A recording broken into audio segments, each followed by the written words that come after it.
Senator Susan Collins secured millions in congressionally directed spending to support the advancement of a local college. I stopped by EMCC in Bangor to see how the funding impacted the Emergency Medical Services Department.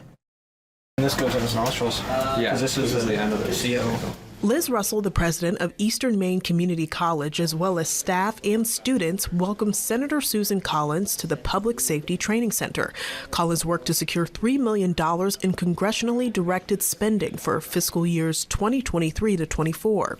This helped leaders and educators, a part of the Emergency Medical Services program, purchase this new ambulance. It shows you the difference that having the right equipment, the simulation in the labs, the real ambulance can make.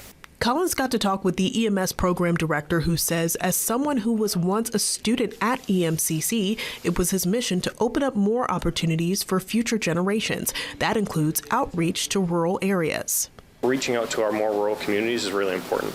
We serve a number of different communities here in Maine and a number of different counties in the more rural areas of Maine, which it becomes really hard for folks to come to campus and travel here. Some students are coming from over 2 hours away, which is a barrier to accessing that education.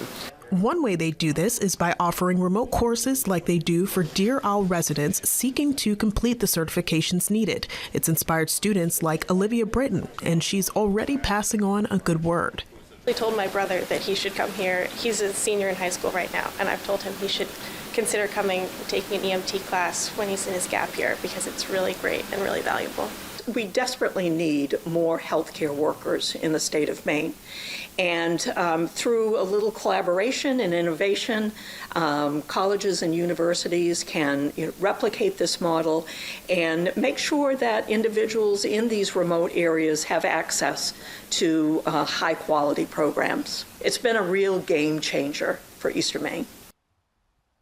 That was Sierra Willey with that report.